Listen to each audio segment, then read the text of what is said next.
Ladies and gentlemen, good evening. My name is Peter Jennings.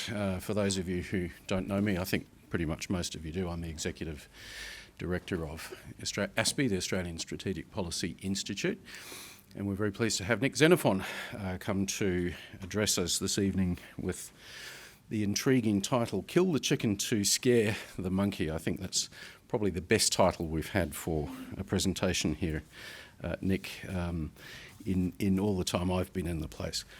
Nick is the head of the Nick Xenophon team. It has 3 senators and a House of Reps member. He was elected to the Senate in 2007 and his term started in July of 2008. He's been 10 years, or was before that time, 10 years in the South Australian Legislative Council, running on the No Pokies platform. For those diplomats who are here and perhaps don't understand the idiom, that's the No Poker Machines platform. And before that, he practiced as a lawyer in Adelaide. It's often a good idea to read the speeches of MPs when they get into their jobs. I read Nick's before coming in here, and he ended it by saying, "If you want the Reader's Digest version of my approach to this job, here it is. I'd rather go down fighting and still be standing than still be standing because I stayed silent." Have to practice saying that a couple of times. But I think that's a very good basis on which to look forward to Nick's comments this evening, and he's also kindly agreed to take some Q&A afterwards as well. So, ladies and gentlemen, can you please welcome Nick Xenophon?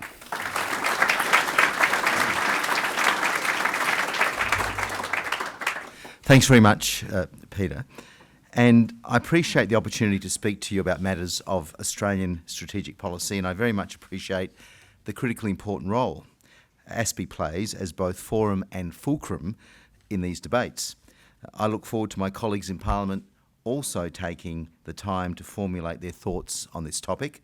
Too often elected representatives are keen to be photographed in the company of the men and women of the Australian Defence Force, but are nowhere to be found when it comes to engaging in rigorous policy debates.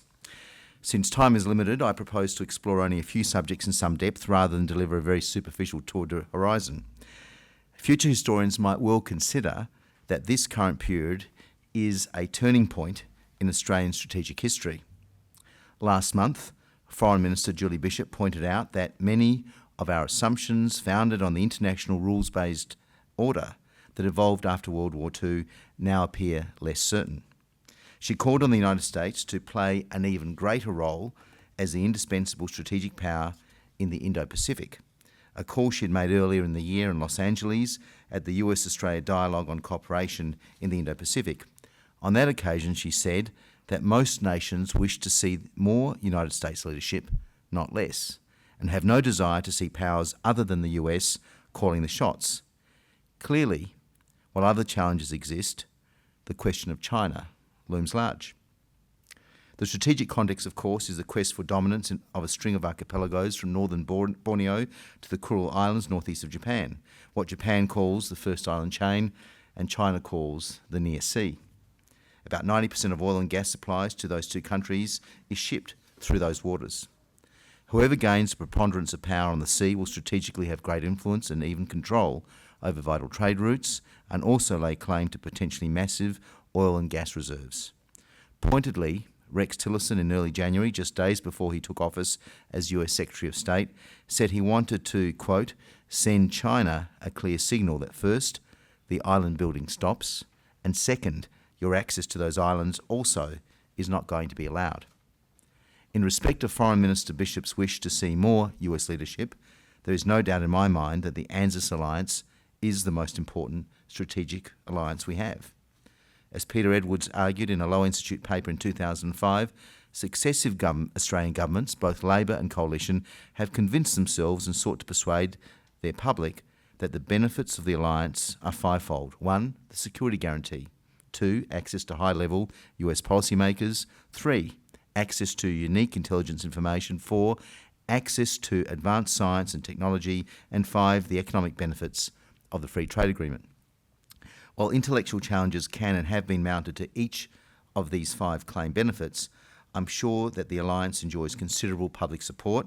It certainly has my support Indeed, as ASPI's own research in 2008 demonstrated, an overwhelming majority of voters and major party candidates see the ANZUS alliance as important to Australia, the only question being whether they see it as very or fairly important.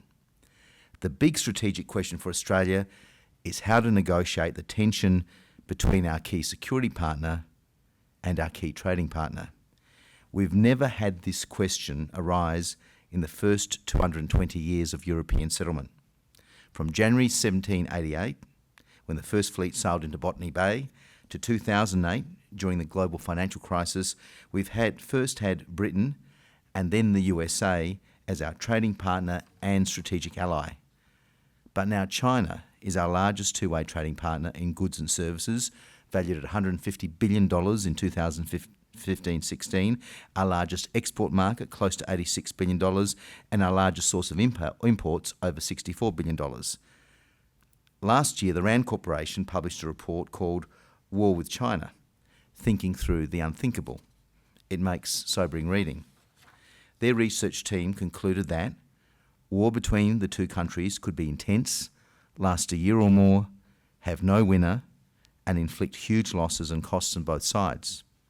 The longer such a war continued, the more significant economic, domestic, political, and international effects would become.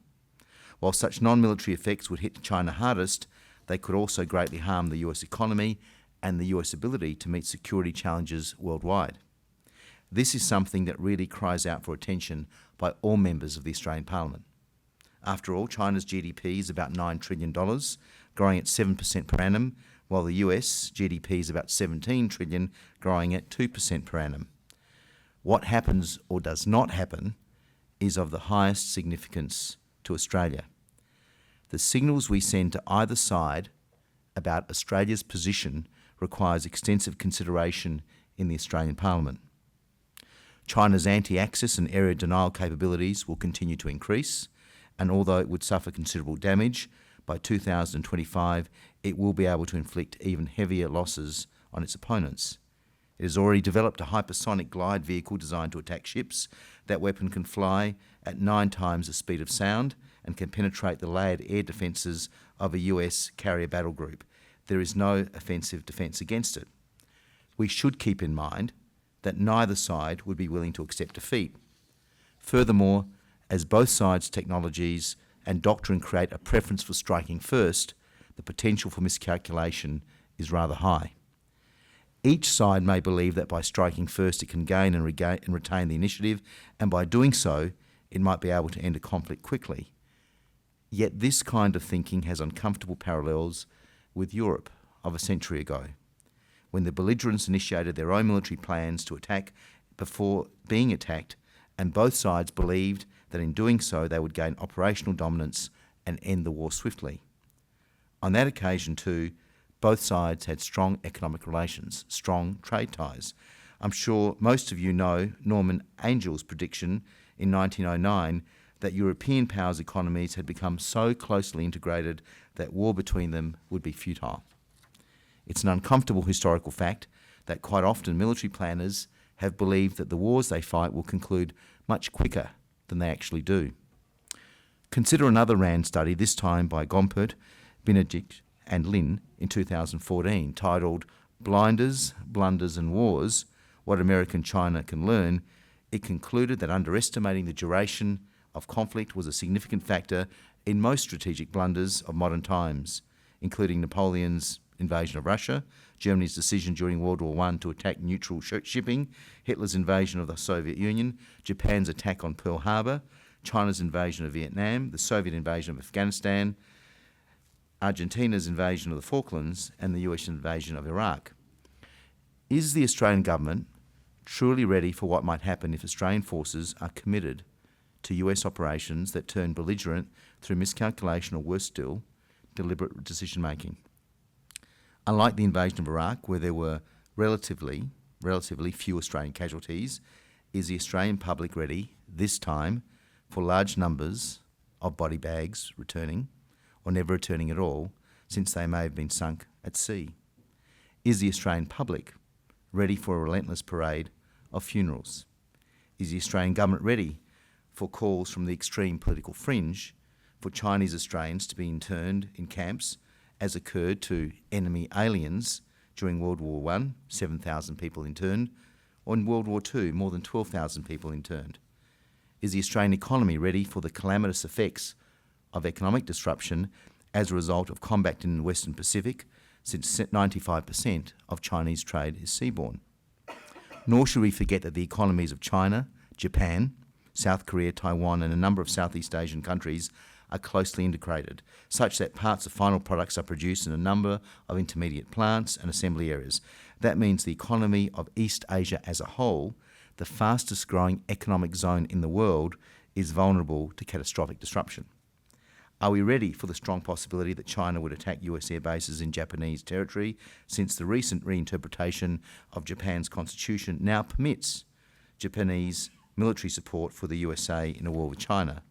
Are we ready for India reinforcing its troops along its border with China, for Russia taking advantage of US preoccupation in the South China Sea to be emboldened along its western border? Are we ready for increased activity in the Middle East as extremists there take advantage of US preoccupation in the South China Sea? We already know what the invasion of Iraq has unleashed. Australia would not be spared from such levels of disruption, both to our economy and demography.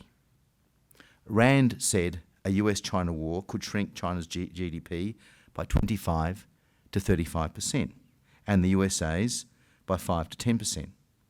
But given our much higher trade dependence on China, 4 times more reliant as a proportion of GDP than the US, a 30% contraction would not be out of the question.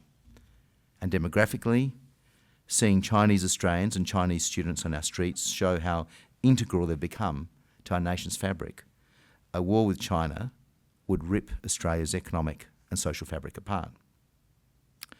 I don't think any Australian participation in the South China Sea ought to occur until every member of the Australian Parliament has had a chance to vote on it and has been put on the spot to explain the reasons individually, not to hide behind the line of their respective party.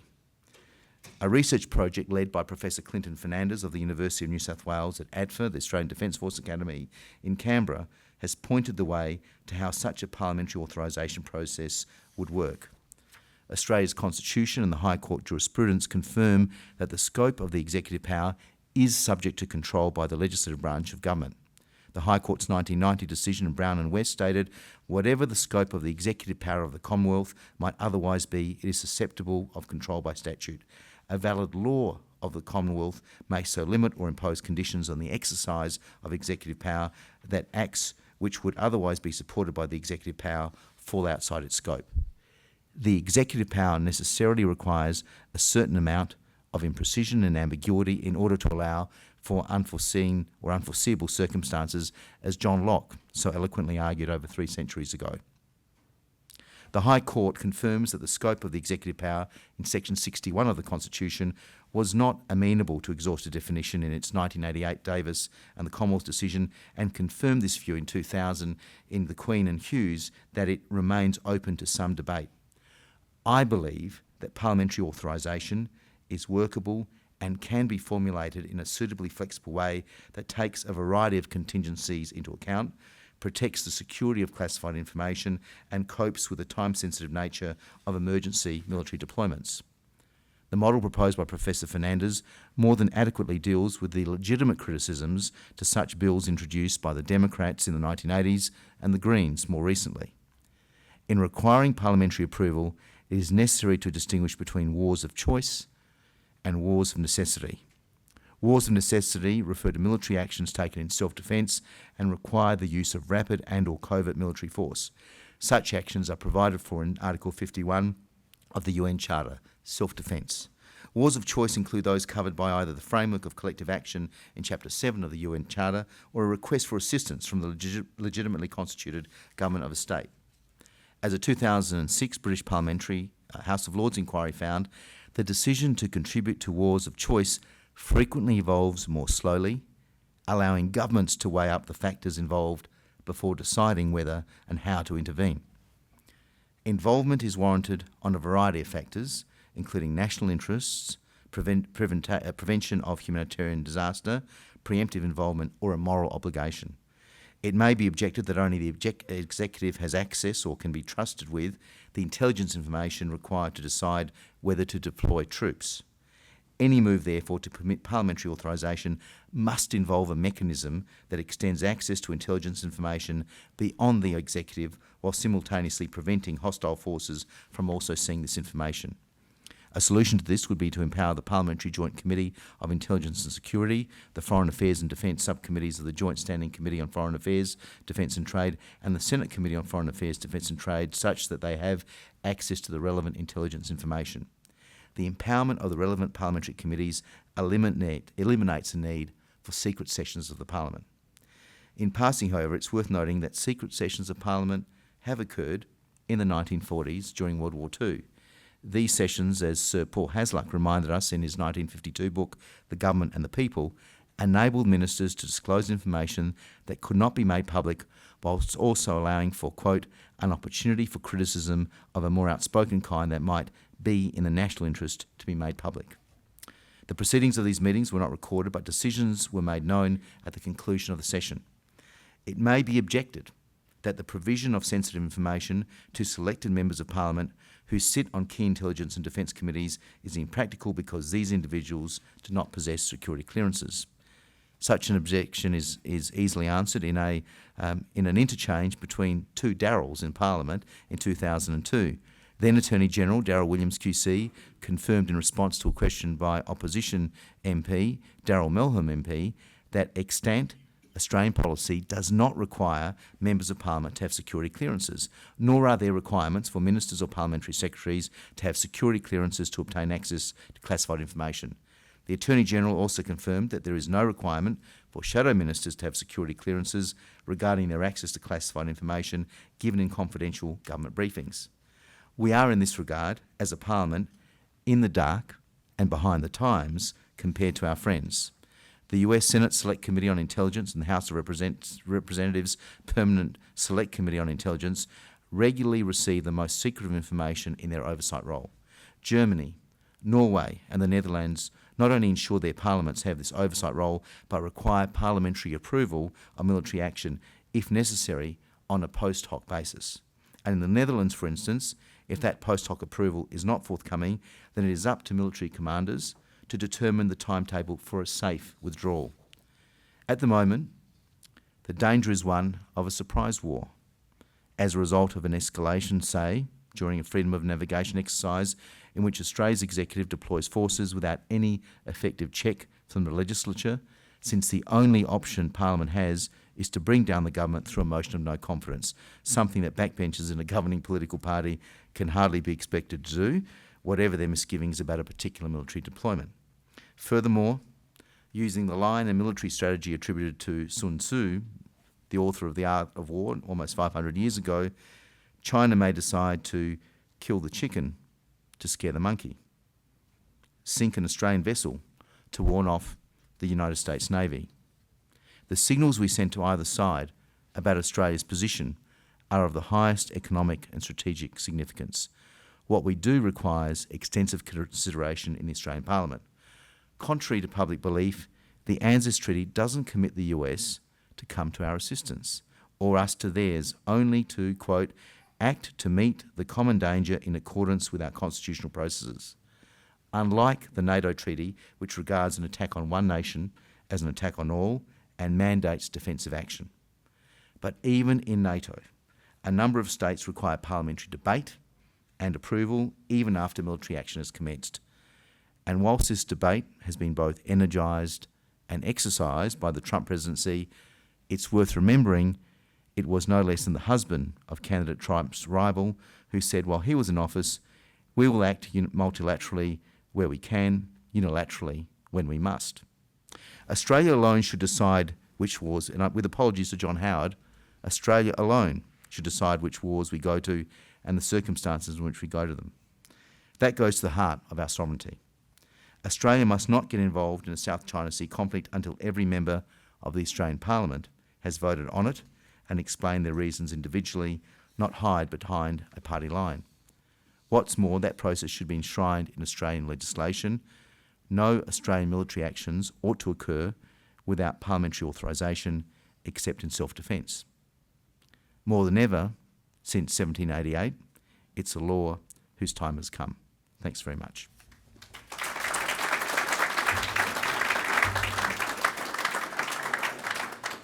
Well, Nick, thank you very much indeed for that, and I think we can jump straight into questions and answers. I'm going to ask you to put your hand up and then please tell Nick who you are. But let me exercise the moderator's right, first of all, Nick, with regard to your parliamentary approval point that you've made.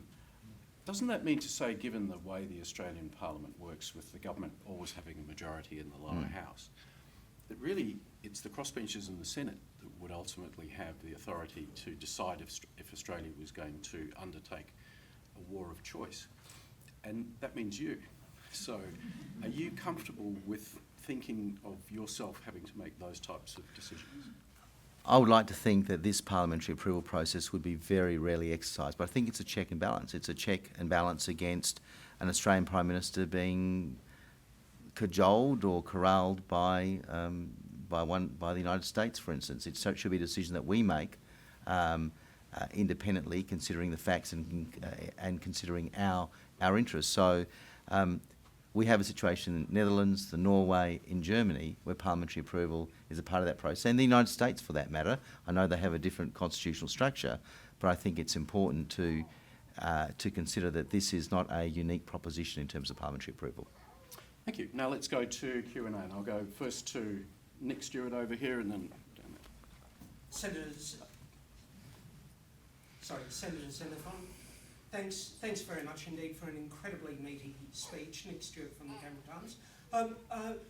There were essentially three significant issues that you brought up. The first is increased capability and intelligence resources for the parliamentary committees. The second is the broader war powers issue. And the third is the broad nature of our engagement, defence engagement with the United States. How do you intend to progress each of those issues discreetly?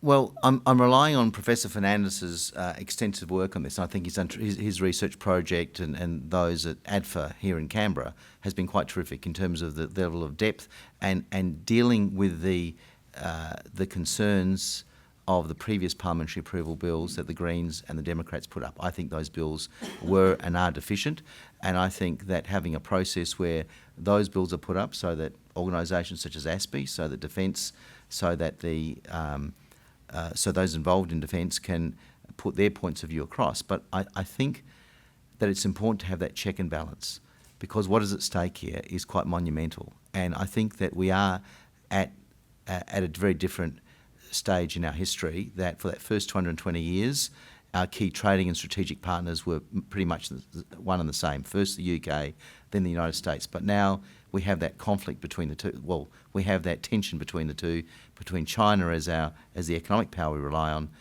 and the United States as the military power we rely on. Nick, we're giving you our two toughest questioners. First, Neil James from the Australian Defence Association.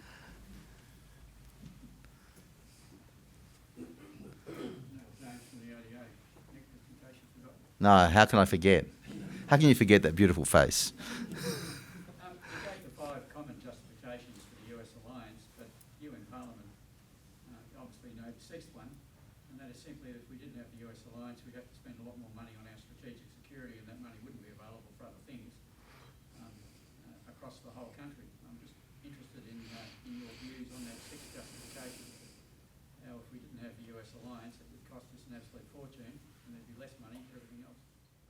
And I think we also do our bit for the United States. Having Pine Gap here is of key intelligence and strategic importance to the United States in terms of being the US's eyes in a number of strategic senses.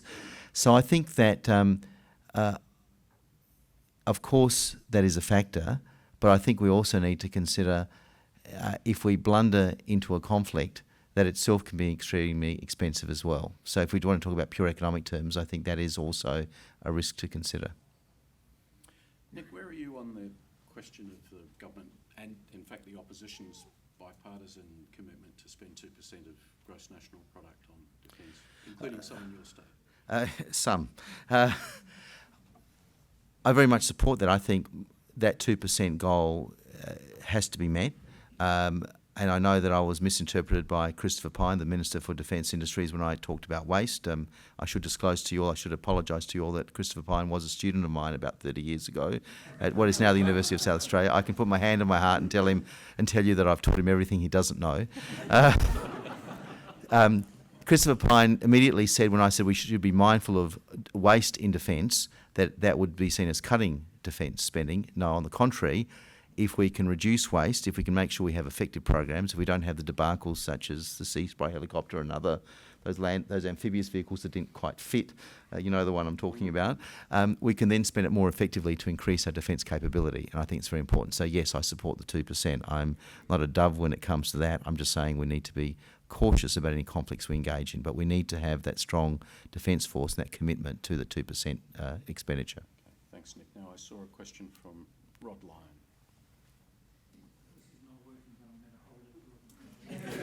Just shout. Nick, for an interesting presentation. It is working. Thank you, Nick, for an interesting presentation. I want you to clarify a little bit the separation between wars of choice and wars of necessity.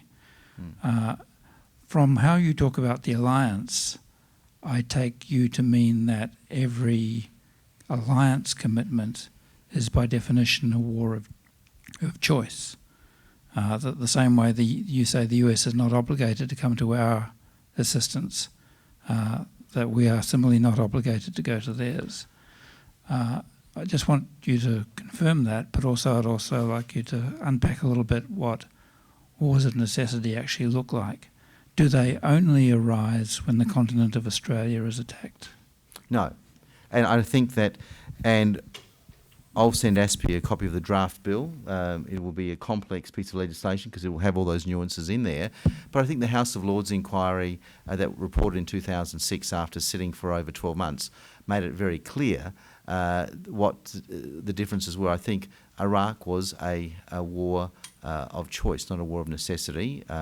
We know now that the weapons of mass destruction didn't exist in the way that were portrayed by the Bush administration and others. So it was something that was strategically not thought out. I think the consequences in the region have been quite significant and deleterious. So I think go to the House of Lords' assessment and their inquiry where it did distinguish between the two, and I point you to that. But I think that is a prime example of a war of choice, not of necessity. We have time for a few more questions for Nick. I'll just keep asking them myself. Let's go to Tony Forrester first. Senator, thank you very much for a fascinating presentation. Of course, the picture you're my name's Tony Forrester from Defence. The picture you're painting is rather stark and somewhat unpleasant, not a future we'd like. Right now we're doing a DFAT white paper, as I'm sure you're aware. So diplomacy would be designed to forestall the kind of future you are painting. So if you were permitted to be on the advisory panel through a parliamentary committee to the DFAT white paper and choosing between our greatest alliance partner and our greatest trading partner, what advice would you give? I don't think it needs to be that. I mean, that implies that we either abandon China in terms of our trading relationship or abandon the United States in our defence relationship. I don't think it's that binary choice at all. I think that in terms of what is occurring in the South China Sea, of course, I support what the International Court determined last year, that what China is doing is not lawful. It breaches international law, but we should encourage China to discuss the issue with ASEAN as a whole, not individual states in the region. We should encourage all parties to agree on a code of conduct to manage tension and disagreements. And as appalled as I am by the actions of President Duterte in the Philippines, the fact that he had a meeting in Beijing recently where there seemed to be some real progress in diffusing the dispute between the Philippines and China about disputed waters, paradoxically, of all the people to have done that, President Duterte appears to have gone down a path of diplomacy, although not if you're a perceived drug taker in the Philippines. So, you know, in terms of resource sharing, claimants could cooperate in the development of resources, including fisheries, petroleum and gas, military-to-military communication, having increased dialogue and communication. I don't think these are, it's a naive approach. But the reason why I painted such a stark picture, I took my cue from Rand Corporation's assessment last year. And whilst it talked about war between the United States and China, our level of economic dependence on China is much greater than the United States. And for that reason, a 30% contraction to our GDP in the order of China would have would be catastrophic to this country. And we can't ignore the deep scars. And it may not even be a full-blown conflict. It could be a restriction of trade tensions that actually sees a contraction of economic activity, which would also put a cobra squeeze on our economy. In fact, just to add to that, Nick, I was having a conversation with Tony the other day about Australia's reliance on aviation turbine fuel from only 3 countries internationally, which is 40% from China, 40% from South Korea, 20% from Japan. And so if we found ourselves in a situation where that trade was halted because of a crisis on the Korean Peninsula, we'd be stopping both civilian and military flying within a very short space of time. It's the connections are that deep. That's right. Although you would see a fast tracking of the fast train between Sydney and Melbourne, though. Maybe of the submarine. Yeah, that's right. Mark, were you going to ask a question? I'd like to make an observation and then ask a question. First of all, the observation. You paint a very forbidding picture of what the future might hold, and I fear that you're not exaggerating what the stakes are. But as I see it, in most circumstances, if there's a conflict in Western Pacific involving the United States and China, irrespective of what we do, our economy is going to suffer to the extent that you outline, because trade is going to stop. Whether we take sides or not, we are going to incur the costs of that conflict. So there is no get-out-of-jail-free card in terms of us avoiding those economic consequences. The question is, when it's all over, whether we still have an alliance with the United States. Now, my question, you understand politics much better than I do. Not necessarily. For your proposal to get up, it would require, in effect, one of the major parties to surrender the defence power as it exists at the moment and make it consequent on parliamentary approval. What do you think the chances are of either of the main parties surrendering? I think that there is real concern about I think we need to have a debate in this country about what the consequences of a full-blown conflict between China and the US would be, and if we're drawn into it, and if we become the chicken to America's monkey. And by the way, that quote, whilst Sun Tzu it's attributed to him 500 years ago, it was used approvingly by Deng Xiaoping during the Tiananmen Square occupation and the action that he took. So I think the Chinese government took at the time. So I think that we need to put that in. It is something that is not just an ancient piece of an ancient Chinese proverb that is of historical interest. I think it's of a more contemporary interest in terms of strategic importance. I think that we need to focus on how do we mitigate the risk, and I think that Australia can play and should play a role as an honest broker between the two. I think we have real interest to ensure that this conflict doesn't break out, rather than being drawn into it unwittingly or sleepwalking into a conflict. So I think that we do have a role to play. We still have strong relationships with Japan, a very strong historical relationship with the United States, defence relationship.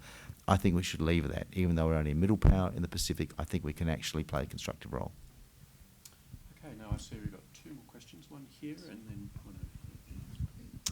Hi there, Senator. Glenva Parker from Department of Defence. We haven't talked a lot tonight about the Korean Peninsula and about North Korea. I was just interested in what you see as Australia's interests in terms of North Korea, and if you did have decision-making ability under the powers that you have suggested, what sort of decisions do you think you would be making? You remind me of that Daily Telegraph headline, Kim Jong unhinged. It looks better on the paper. I think that there is a risk of escalation. I don't think that China is particularly fond of North Korea. The fact that you don't see Kim Jong-un or previous leaders photographed with any frequency with the Chinese leadership is indicative of that. I think it is a flashpoint, and again, we don't want to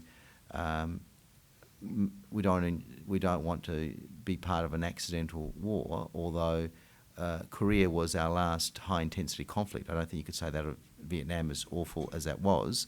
That was the last high-intensity conflict that Australia was involved in the sense that the enemy had air power, had a full range of military power to fight against us and allied forces. I think it's a very delicate situation, and I think that the United States conducting its diplomacy via Twitter rather than through more conventional channels is a worry. But obviously, South Korea cannot, under any circumstances, be abandoned if they're attacked by North Korea. And it's a very different set of circumstances there. But you don't need to have a nuclear conflict there for Seoul, only 80 kilometres from the North Korean border, to be pulverised by conventional weapons. So that's why it is a powder keg. And China and back-channel diplomacy with China is very important to contain what is a rogue state. I should say we're live tweeting this event. Unfortunately, we're not one of the 40 people that Donald Trump actually has on his list of Twitter followers that he Consider yourself fortunate. as opposed to one of the 30 million that follow his tweets. Yes. Perhaps the last question to Brendan Nicholson. Brendan Nicholson from ASPI Strategist. Nick, you painted a scenario probably bleaker than the Rand Corporation managed to do, but your headline was far more striking. And going to that point... I should have been a sub-editor. Yeah. Going to that point where your scenario of the Chinese attacking an Australian warship involved in a freedom of navigation exercise, or perhaps an aircraft even for that matter, this scenario could happen very, very quickly. Now, at what point would you see the Parliament having the power to intervene? Would it be in approving missions such as that, like a freedom of navigation operation? In circumstances such as that, we follow the German, the Norwegian, and the Dutch example where there's post hoc approval. I mean, obviously, if you need to take action, you take action, but there's still a mechanism for it to go back to the Parliament for debate and consideration, if need be, through a committee process, because it seems to me that our Parliament and its committees gets much less information on these intelligence and strategic matters than other parliaments do, than the US Congress does, for instance, which is a concern. So I think in those circumstances, it's a scenario that I was reluctant to set out, but I think we need to, because the Rand Corporation is pretty sobering reading, though. Perhaps my headline was starker, but I think the Rand Corporation, a read of the Rand Corporation report is pretty bleak as well, and very stark as well. I think in those circumstances, we need to prevent that from happening in the first place. The fact that there is a parliamentary approval process or a parliamentary debate process with post hoc approval, which even if it is not given, would still require an orderly retreat or an orderly withdrawal based on on what our military commanders say. So it wouldn't be anything instantaneous or precipitous. I think would be a useful check and balance. I think it puts a greater emphasis in our foreign policy for diplomacy rather than conflict, and to mitigate against the risk of an accidental war starting. And I think that would have it would play a very powerful cultural effect in terms of the way we consider our foreign policy and our defence policy by just having that check and balance. Ladies and gentlemen, can you please thank Nick Xenophon?